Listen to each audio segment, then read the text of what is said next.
오늘 말씀의 제목은 편견을 깨는 진실함이라는 제목으로 우리 하나님 말씀 함께 나누도록 하겠습니다. 우리가 예수님의 제자 중에 나다나엘이라고 하면 나다나엘 뭐 했지? 이렇게 생각이 들 정도로 성경에서는 존재감이 없어 보이는 제자입니다. 그러나 예수님은 나다나엘을 탁 선택하셨고 나다나엘을 멋지게 제자로 사용하셨는데 어떻게 사용하시고 왜 그를 택하셨는가를 오늘 말씀 가운데 함께 나누고자 합니다. 나다나엘은 빌립의 친구같이 빌립과 항상 그 짝을 이루어서 나옵니다. 빌립과 나다나엘, 빌립과 바돌로메 이렇게 짝을 이뤄서 항상 언급이 되기 때문에 나다나엘은 분명히 예수님의 제자인데 마테마가 누가복음에는 바돌로메라고 기록이 되어 있고 요한복음에만 나다나엘로 기록이 되어 있습니다.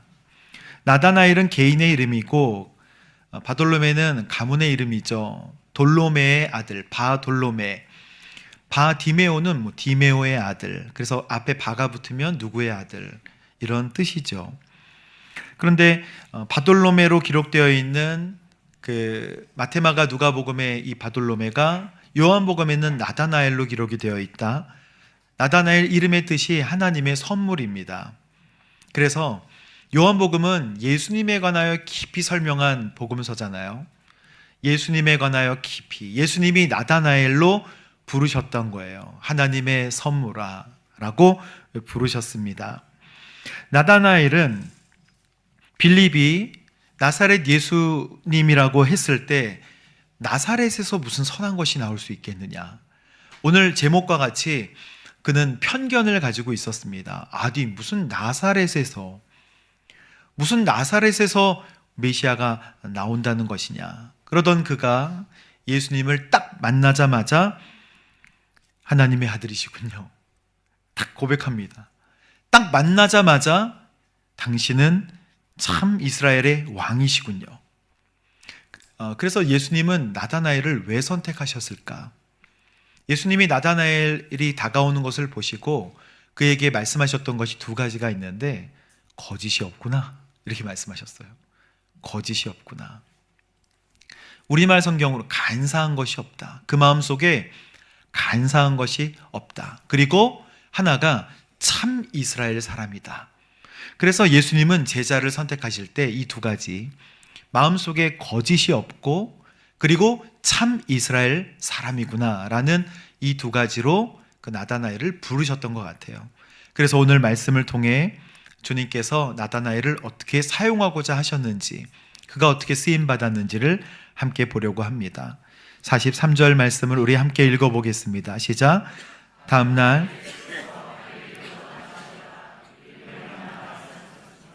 나를 따라라. 빌립 역시 안드레와 베드로처럼 베세다 마을 출신이었다. 오늘 성경이 그렇게 기록되어 있습니다. 다음날은 무슨 다음날이냐면 베드로와 안드레를 부르신 다음날, 빌립을 딱 보고 빌립 나를 따라 이렇게 말씀하세요. 근데 빌립이 어떤 사람입니까? 예수님 오병이어때 그 200데나리온이나 드는데요. 계산이 빠른 사람 아니겠습니까? 예수님, 지금 이걸로 안 됩니다. 지금 상황은 그런 상황이 아니에요. 계산적인 사람과 계산이 빠른 사람 좀 다르죠. 빌립은 계산이 빨랐던 사람입니다. 합리적인 사람이었어요. 그런데 빌립이 예수님이 나를 따라라 라고 하니까 네! 하고 따른 이유는 무엇입니까? 척 보면 압니다. 척 보면 앱니다. 이거 누구 유행한지 모르겠지만 척 보면 알았던 거예요. 빌립과 나다나엘은 둘이 영적인 동지라는 것을 성경을 보면 알 수가 있습니다. 빌립이 그렇게 계산이 빠른 사람인데 예수님이 나를 따라라 라고 하니까 복잡하지 않게 즉시 우리가 기다렸던 바로 그분이다. 우리가 기다렸던 바로 그분. 정답은 예수님. 그렇게 정답을 빌립이 내버렸던 거예요. 얼떨결에 낸 게 아니라 빌립과 나다나엘은 예수님을, 메시아를 기다리고 있었던 사람. 그래서 오늘 말씀에 보면 빌립은 나다나엘을 즉시 찾아갑니다. 찾아가서 율법에 기록됐고 예언자들도 기록했던 그분을 우리가 만났소라고 즉시 찾아가게 되는 거예요. 그러니까 나다나엘과 빌립은 아마 영적인 동지였던 것 같습니다. 그럼 여러분, 사랑하는 여러분, 여러분은 예수님을 척 보면 앱니다. 이렇게 알아볼 수 있으신가요? 봐도 모르겠던데요, 이렇게 하십니까? 예수님의 제자들, 마태복음 8장에 보면 예수님이 풍랑을 잠잠케 하시는 사건이 나오죠. 바람아, 파도야, 잠잠하라 하시기 전에 예수님 배에서 주무시고 계셨거든요. 근데 제자들이 얘기합니다. 좀 일어나 보세요, 지금. 주무실 때입니까, 지금이? 왜냐하면 바람과 파도가 우리를 덮쳐서 죽을 위기에 처해 있는데. 그래서 그 말씀을 읽어보면 주님 살려주십시오. 빠져 죽게 생겼습니다. 그렇게 얘기한다는 거죠. 배 타던 사람들이 그렇게 얘기할 정도면 예수님은 뭐라 말씀하시냐면 왜 그렇게 무서워하느냐? 믿음이 적은 사람들아. 그리고 바람과 파도를 꾸짖으시니 뭐라고 꾸짖으셨겠어요? 바람과 파도야 잠잠하라 뭐 그러셨겠죠? 아니면 조용히 뭐 이렇게 하셨겠죠? 바람과 파도가 착 잠잠해지니까 이 제자들이 뭐라고 얘기하냐면 아니 이분이 누구시길래 바람과 파도도 잠잠하지? 그러니까 곁에 있어도 잘 모를 수 있다는 거예요. 척 보면 알아야 되는데 척 보면 어떻게 압니까? 예수님을 기다려야죠. 혈루병 앓던 여인을 한번 떠올려 보십시오. 혈루병을 앓던 여인은 예수님에 관한 뭐를 듣냐면 소문을 듣습니다. 뭘 들었다고요? 소문. 근데 소문이 믿음으로 바뀌어지는 거예요. 내가 그의 옷자락만 손을 대어도 나을 것이다 라는 믿음을 이미 장착하고 그 뒤로 뚫고 들어갔던 거 아니겠습니까? 예수님을 기다리고 하나님을 기다리고 있는 사람들은 척 보면 알아볼 수 있어요. 주의 인재하심을. 바디메오도 그렇습니다. 바디메오도 다윗의 자손 예수여라고 크게 부르잖아요. 사람들이 조용히 하라고 합니다. 그거 좀 조용히 좀 하지.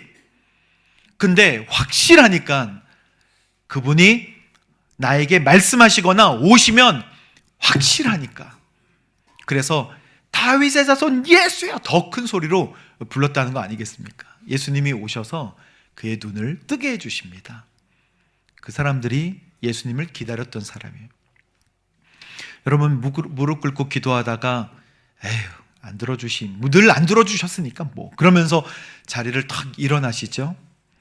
주님을 기다리시길 바랍니다. 주님께서 오셔요.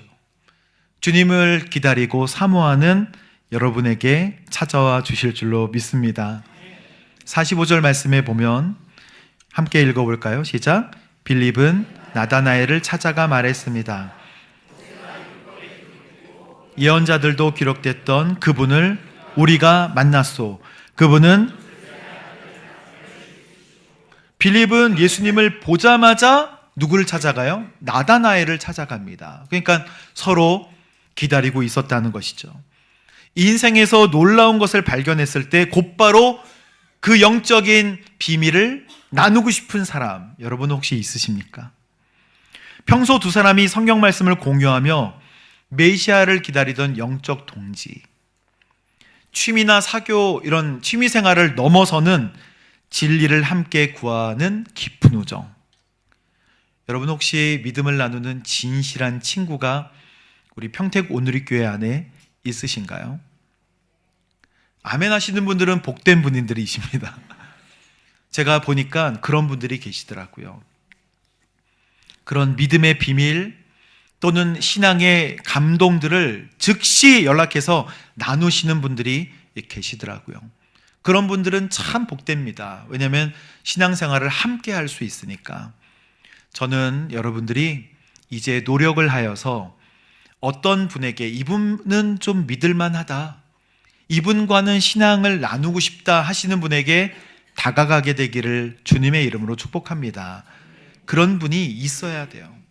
나 요즘 마음이 좀 어려워 라고 하면 혼자 있으면 그냥 어려운 것이죠.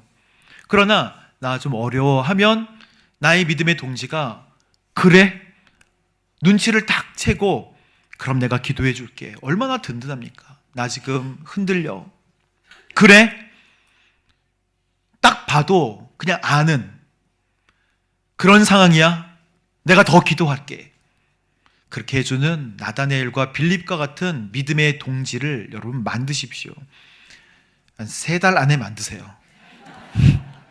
3달 안에 만드세요. 이렇게 찔러보세요. 날 위해서 좀 기도 좀 해주시겠습니까? 그러면 그분도 나에게? 그러면서 관계가 새롭게 되는 거예요. 그리고 밥도 먹으면서 하나님에 관한 이야기를 하십시오. 여기서 강력한 전도의 방법이 나옵니다. 뭐라고 나오냐면 우리가 만났어. 우리 봤다는 거예요. 내가 만났어. 여러분, 논리적으로 예수님을 전할 때 예수님 A, 예수님 B, C, D, 그러므로 예수님 믿어야 한다, 이렇게 해서 여러분 믿으셨습니까? 그 사람이 예수님을 만났다고 하니까, 내가 예수님 때문에 행복해 라고 하니까 한번 믿어볼까 와서 예수님에 대해서 궁금하지 않으셨습니까? 마찬가지예요. 우리가 만났소. 내가 만났소. 이번 명절에 구정에 친지와 이웃들을 찾아가서 예수님 믿어야 돼, 안 믿으면 큰일 난다, 이렇게 얘기하지 마시고 뭐라고 그래야 돼요? 내가 만났어. 내가 믿어보니 참 좋아. 그렇게 얘기해 보십시오. 그럼 아이고 그러면서 콧방귀 끼고 넘어가더라 할지라도 일주일 뒤에 그럼 만났다고 하던데 왜 그렇게 기분이 좋지? 그러면서 변화가 있는 거예요. 내가 만났고 내가 그분을 알아.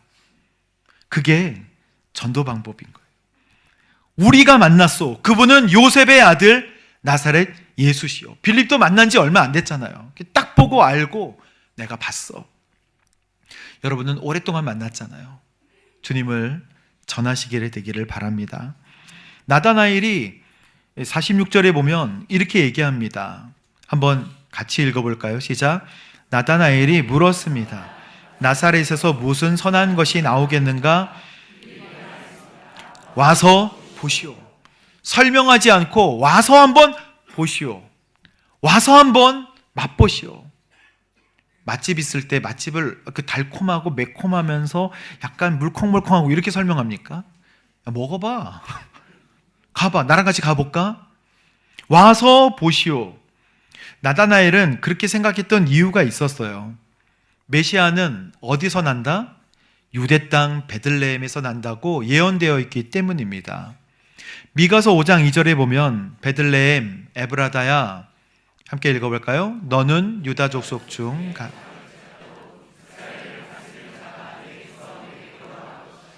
그의 근본은 상고의 영원에 있느니라. 이런 말씀이 미가 선지자를 통해서 구약에 쓰여 있기 때문에 그분은 영원 전부터 있으셨던 분인데, 베들레헴 에브라다야 너는 작지 않다. 너는 이스라엘을 다스릴 자가 너에게서 나올 것이다 라는 예언에 따라 베들레헴에서 나와야지. 무슨 나사렛이야.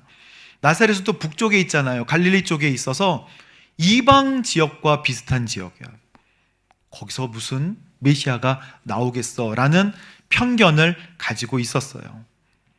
그런데 무슨 선한 것이 나오겠는가 라고 해서 마음은 그랬지만, 와 보라, 와서 한번 봐라. 나다나엘이 척척척 걸어서 예수님께로 갑니다. 47절 말씀입니다. 함께 읽어보겠습니다. 시작. 예수께서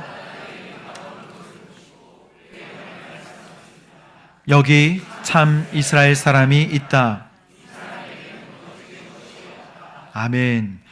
예수님이 이 사람을 제자로 선택하셨을 때의 두 가지는 그 사람이 참 이스라엘 사람이다 라는 것과 그 사람의 마음속에는 거짓된 것이 없다. 이 두 가지가 제자 선택의 기준이셨다는 것입니다. 참 이스라엘 사람이다라고 하는 것은 겉에 유대인이다라는 것이 아니고 내면이 이스라엘 사람이라는 거예요. 이스라엘이다, 이스라엘 사람이다라고 하는 뜻은 마음이 하나님을 향하고 있는 사람이다라는 뜻입니다. 이스라엘이라는 말은 야곱이 하나님의 천사와 함께 씨름할 때 받았던 이름이잖아요. 그 에서 형 때문에 도망칠 때 야복강에서, 또 도망칠 때 베델에서 씨름을 하다가 밤새도록 씨름하는데 환도뼈를 쳐가지고 쩔뚝쩔뚝거림에도 불구하고 나를 축복하지 않으면 내가 절대 못 놓습니다 막 이러면서 막 붙들고 늘어지잖아요. 그때 그의 이름을 이스라엘이라고 말씀하시는데 그 뜻은 하나님과 씨름하는 자, 하나님께 매달리는 사람이죠. 그리고 하나님을 찾는 사람이라는 뜻이에요. 너는 참 이스라엘 사람이구나 라고 하는 그 뜻은, 하나님의 의미는요, 너는 참 하나님을 계속해서 바라보고 있는 사람이구나, 그것입니다. 국적이 이스라엘 사람이 아니라 진짜 하나님을 바라보는 사람. 예수님 눈에 하나님 갈망하는 사람이라는 게 딱 보였던 거예요. 따라해 볼까요? 하나님 갈망하는 사람. 여러분, 하나님을 갈망하십시오. 그게 믿음 생활입니다. 하나님을 어떻게 갈망하는가? 하나님의 이름을 계속 부르시면 되겠습니다. 하나님이 나의 주인이심을 고백하는 것이 하나님을 갈망하는 거예요. 주님은 또 나다나엘에게 뭐라고 말씀하시냐면 거짓이 없다 이렇게 말씀하십니다. 마음속에 거짓이 없다는 것을 그림으로 표현하면 가면이 없다라는 뜻이에요. 뭐가 없다? 가면이 없다. 예수님 가면 쓴 사람들을 너무너무 많이 책망하셨습니다.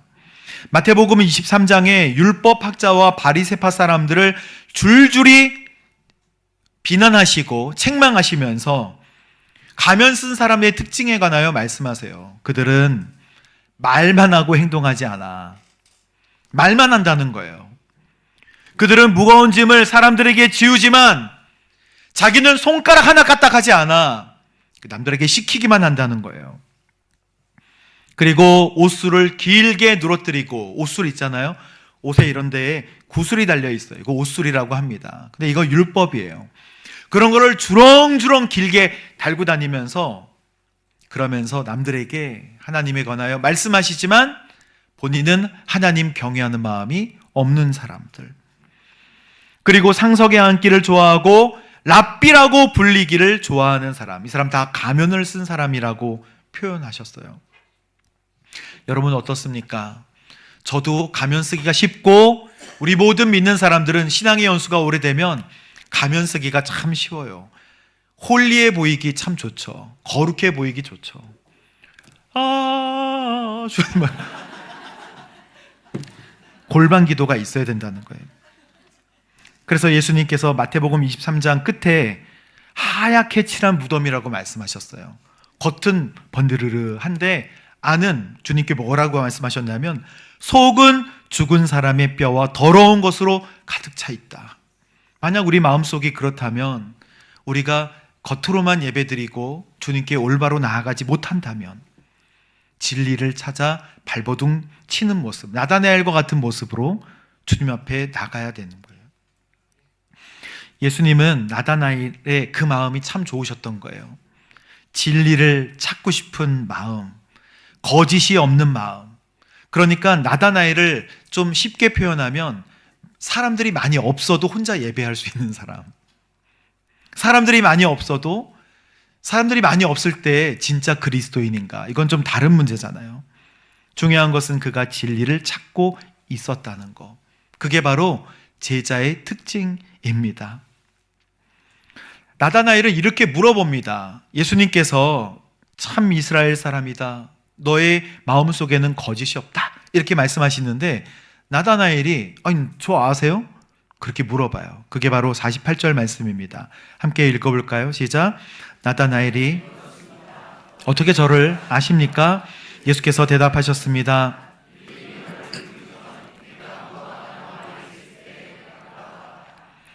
빌립이 너를 부르기 전에, 와보라라고 하기 전에 나는 이미 너를 알고 있었다. 그렇게 말씀하십니다. 예수님께서는 빌립을, 나다나엘을 보고 계셨다라고 말씀하세요. 무화과 나무 아래 있었다. 네가 무화과 나무 아래서 무화과 따먹는 거 봤다. 이런 뜻이 아니에요. 이 뭐냐면 당시 경건한 유대인들에게 무화과 나무라고 하는 것은 햇빛을 피해 혼자 성경을 읽고 묵상하던 골방기도 같은 그런 뜻입니다. 그런 관용어예요. 우리 기도 열심히 하는 사람 소나무 뿌리 뽑았다 이렇게 얘기하잖아요. 소나무 뿌리 뽑아본 적 있으세요? 라고 물어보면 기도 열심히 해본 적 있으세요? 이런 뜻이잖아요. 그런 거예요.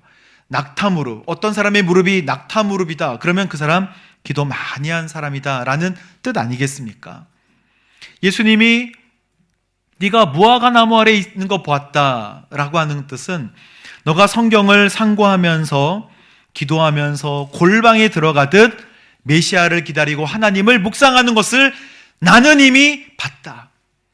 그래서 예수님이 길 가다가 멋있는데 나 따라올래? 하신 게 아니라 미리 보고 계셨다는 것입니다. 그랬더니 나다나엘은 자신의 고민, 자신이 무화과 나무 아래에서 하나님을 찾고 있고 갈망했던 그 모습을 아는 예수님을 만나자마자 당신은 하나님의 아들이시며 이스라엘의 왕이십니다라고 고백을 해버립니다. 대단하죠. 여러분의 무화과 나무 밑은 어디입니까? 화장실인가요? 아니면 식탁인가요? 아니면 소파인가요? 주님께서 말씀하실 거예요. 내가 너 화장실 변기 뚜껑 위에 앉아있는 거 잘 봤어. 내가 너 식탁에서 두 손 모아 기도하는 그 모습 많이 봤어. 제자로 부르실 때 그거 얘기하신다는 거예요. 여러분 혹시 기도에 응답이 없으십니까? 나다나엘도 왕왕왕왕 들리는 하나님의 음성이 없었잖아요. 그러나 어느 순간에 부르심을 받는 것처럼 여러분 주님께 기도하고 묵상하고 무릎이 낙타무릎같이 될 정도로 그렇게 고독한 시간을 보내고 계십니까? 주님께서 듣고 계신 줄로 믿습니다. 음성을 듣게 되실 거예요. 50절 말씀에 보면 예수님께서 그렇게 고백하는 나다나엘에게 이렇게 말씀하십니다. 시작. 예수께서 그에게 말씀하셨습니다.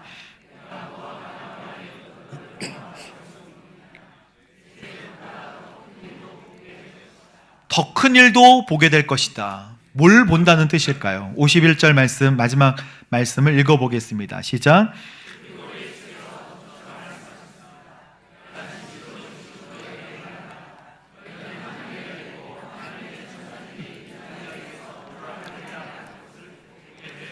아멘. 나다나엘에게 예수님은 야곱의 꿈에 관하여 얘기하십니다. 하늘에서 천사가 왔다 갔다 한다는 모습은 우리가 유대인이 아니더라도 잘 아는 말씀이에요. 창세기에 보면 야곱이 베델에서 돌베개를 베고 이렇게 누워있을 때 환상 가운데 하늘과 땅이 연결되어 천사가 왔다 갔다 하는 모습을 보게 되잖아요. 이 천사들이 왕래하는 모습을 보게 될 것이다. 그것은 하나님이 하늘과 땅을 잇는 것, 예수님이 하늘과 땅의 연결다리가 될 것이다 라는 것을 미리 말씀해 주신 거 아니겠습니까? 주님은 대제사장이 되시죠. 주님은 또 흠없는 어린 양이 되어주시죠. 그래서 예수님이 십자가의 제물 그리고 영원한 대제사장이 되실 것을 너는 보게 될 것이다. 그렇게 말씀해 주신 거 아니겠습니까? 인류 구원의 역사를 이루게 될 것을 보게 될 것이고 너는 그 증인이 될 거야.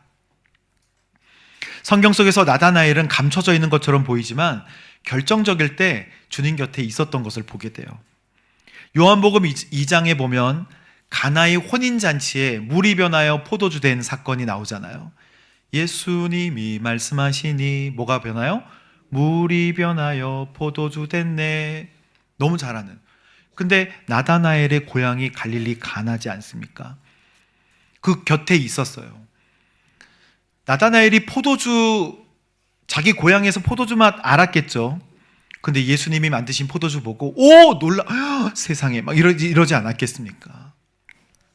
요한복음 21장에 보면 베드로가 물고기 잡다가 이 물로 뛰어들어서 해변가에서 고기를 굽고 있는 예수님 앞에 내가 나를 사랑하느냐, 내가 나를 사랑하느냐, 내가 나를 사랑하느냐. 주님께서 물고기와 떡을 먹고 배부르게 하신 다음에 그를 회복시키잖아요. 그때 나다나엘도 있었어요. 성경은 다 기록하진 않지만 예수님이 베드로에게만 말씀하셨겠습니까? 요한에게도 말씀하셨고 나다나엘에게도 말씀하셨겠죠. 내가 나를 사랑하느냐라고 말씀하시기도 하셨겠고, 제가 이 부분을 깊이 묵상해 봤어요. 주님, 나다나엘에게는 도대체 뭐라고 말씀하셨겠습니까?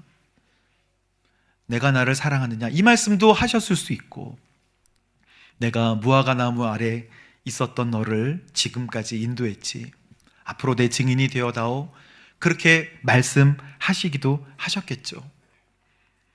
여러분, 나다나엘은 성경에 분명히 예수님 제자로 순교했지만 단서들이 많이 나와 있지 않아서 그가 도대체 뭐 했는가, 그러나 그가 뭐 했는가 보다도 예수님이 그를 어떻게 선택하셨는가, 그의 마음속에 간사함이 없고 거짓이 없고 그가 참 이스라엘 사람이라는 걸로 제자를 삼으셔서 세상에 파송하시는 모습을 보게 돼요. 그는 아르메니아 지역으로 이동했다고 합니다. 전승에 의하면. 그리고 왕족과 귀족 백성들에게 복음을 전했고 이방 나라의 지도층들을 변화시키며 영적인 지형들을 바꾸는 역할들을 했습니다. 오늘날 아르메니아 교회는 나다나엘을 자기에게 온 첫 번째 사도로 그렇게 존경하고 그렇게 사랑한다고 해요. 근데 나다나엘의 그 신앙 고백은 강렬했는데 그가 사역이 확장되자 아스티아게스 왕에게 체포가 되고 신앙을 굽히지 않았기 때문에 그는 잔인한 형벌을 받게 되는데, 어떤 형벌이냐, 산채로 살가죽이 벗겨지는 극형을 당한 뒤에 참수당했다고 합니다. 여러분, 미켈란젤로의 최후의 심판이라는 그 벽화를 아시죠? 미켈란젤로가 60대에 그린 노년의 역작인데 그 바티칸 시스티나 예배당의 벽화로 남아있죠. 그 벽화에 보면 나다나엘이 있어요. 예수님을 근육질, 이렇게 강력한 분으로 표현하면서 그 벽화 밑에 보면 한 남자가 자기의 벗겨진 살가죽을 들고 있는 그림이 그려져 있습니다. 그게 바로 바돌로메, 그게 바로 나다나엘이에요. 미켈란젤로는 자기의 얼굴을 나다나엘의 얼굴로 표현했다고 합니다. 그래서 그 얼굴에 자기의 이 육체가 다 벗겨지는 한이 있더라도 주 예수님을 끝까지 지키고 진리를 지키는 바로 그 모습, 그림이 있으면 한번 좀 보여주세요. 미켈란젤로의 저 벽화 중에 중앙에 어떤 사람들은 이게 목욕탕 그림이다, 다 벗고 있으니까 그렇게 얘기하는 분들도 계시는데, 예수님이 중앙에 있고 그 밑에 저 나다나엘의 모습을 보십시오. 잘 보이나요? 나다나엘이 자기의 이 살가죽을 실제로 가지고 있는 모습이 보이잖아요. 저 얼굴은 미켈란젤로가 저 그림을 그릴 때 자기의 얼굴을 나다나엘에게 투영해서 그렸다고 합니다.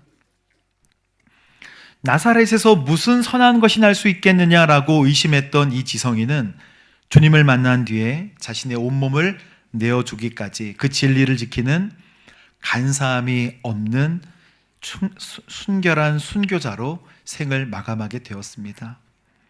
그래서 오늘 말씀의 내용을 요약하면 우리 예수님은 비판적인 시각을 가진 사람이라도 마음에 진리를 구하는 마음이 있다면 기꺼이 만나주신다는 것, 그리고 제자를 삼으신다는 것, 그리고 세상을 변화시키는 사람으로 사용하신다는 것, 오늘 이 말씀을 예수님의 제자 나다나엘을 통해 우리에게 주시는 것입니다. 여러분, 비판적인 마음이 올라올 때도 있죠. 계산적이라도 괜찮고 계산이 빠른 것도 괜찮습니다. 그런 사람도 주님께서 진리를 구하는 마음이 있으면 기꺼이 찾아가서 만나주시고 제자를 삼으신다. 그리고 결국 세상을 변화시키는 사람으로 저와 여러분을 사용하여 주실 줄로 믿습니다. 아멘. 이 시간 우리 함께 찬양하고 우리 함께 기도하도록 하겠습니다.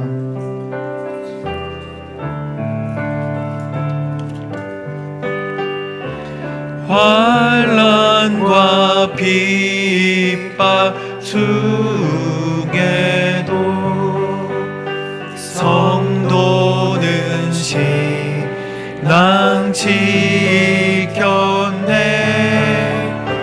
이 신앙 생각할 때에 기쁨이 충만하도다.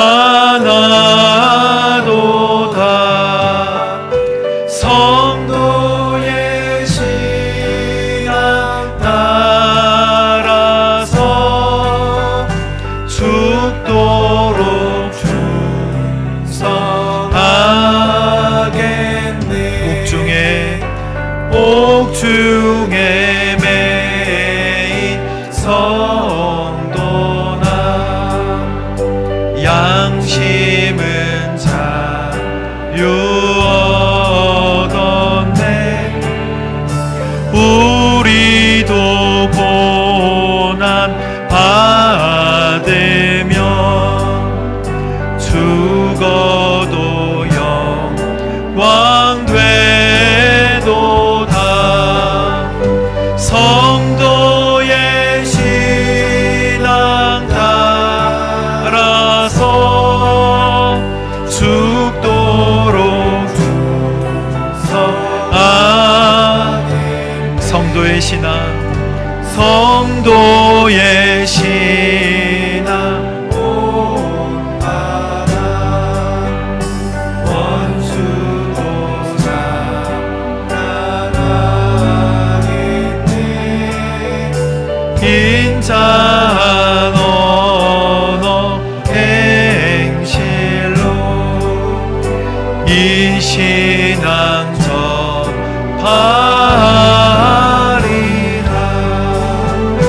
성도의 신앙 따라서 죽도록 충성하겠네. 우리 시간 함께 기도합니다. 주님께서 나다나엘을 찾아오신 이유는 두 가지. 참 이스라엘 사람, 그 마음속에 거짓된 것이 없는 사람. 오늘 첫 번째 우리가 기도할 때 하나님, 참 이스라엘 사람, 마음이 하나님을 향하고 있는, 하나님과 씨름하고 있는, 하나님을 찾고 있는 야곱과 같은 사람 되게 하여 주옵소서. 아버지 하나님, 우리가 하나님을 향하는 마음으로 늘 하나님을 향한 열정이 끊이지 않도록 우리의 믿음을 지켜 주옵소서. 함께 기도합니다. 아버지 하나님, 감사합니다. 하나님과 씨름하는, 하나님을 찾는 아버지 하나님, 우리의 마음이 하나님을 향하고 있는 참 이스라엘 사람이 되도록 인도하여 주옵소서. 하나님을 갈망하게 하여 주옵소서. 아버지 하나님, 언제 주님 오실지를 갈망하는 거룩한 믿음의 성도가 되도록 주님 인도하여 주옵소서. 하나님, 우리의 믿음을 지켜주시고 우리의 마음을 지켜주옵소서. 마지막 기도합니다. 거짓된 것이 없는 사람을 주님께서 찾으십니다. 가면이 없다는 뜻이죠. 말을 하지만 행하지 않는 사람, 많은 사람들에게 짐을 지우지만 움직이지 않고, 또 존경받기를 원하지만 하얗게 칠해져서 회칠한 무덤 같은 그 속은 절망과 또 또 더러운 것으로 썩어가고 있는 사람이 되지 않기를 원하십니다. 거짓된 것이 없는, 가면이 없는 그런 사람을 주님께서 찾아오신 것처럼 주님, 우리도 어디서나 예배할 수 있는, 어디서나 하나님 겸손한 하나님의 거룩한 백성 되게 하여 주옵소서. 함께 기도합니다. 아버지 하나님, 어디서나 하나님을 갈망하고 예배하는 믿음의 거룩한 성도가 되도록 주님 인도하여 주옵소서. 주님, 아버지, 참된 믿음을 허락하여 주옵소서. 가면을 벗게 하여 주옵소서. 주님을 부르게 하여 주옵소서. 주님 오실 것을 고대하게 하여 주옵소서. 주님, 아버지 하나님, 겉으로만 신앙생활하지 않고 주님께서 찾으시는 그 중심이 하나님께 있는 거룩한 백성 되도록 인도하여 주옵소서. 주님 감사합니다. 오늘 나다나엘을 부르신 우리 예수님, 그의 참된 이스라엘 사람, 거짓된 것이 없었던 마음을 보시고 제자 삼으셔서 땅끝까지 복음의 증인되게 하심을 하나님 우리가 말씀을 통해 보았습니다. 주님, 우리도 준비하게 해주십시오. 겉으로만 그리스도인이 아니라 속 마음이 다 그리스도인 예수의 사람 되게 하여 주옵소서. 하나님과 씨름하고 하나님을 찾는 갈망과 열정이 끊이지 않도록 주님 인도하여 주옵소서. 저희도 칭찬하실 때 내가 너 무화과 나무 아래 있는 것 보았다, 말씀을 보고 기도하며 묵상하는 그 모습을 보았다. 아버지 하나님, 우리도 주님을 갈망하게 하시고 하나님을 열망하게 하여 주옵소서. 감사드리며 예수님의 이름으로 기도합니다.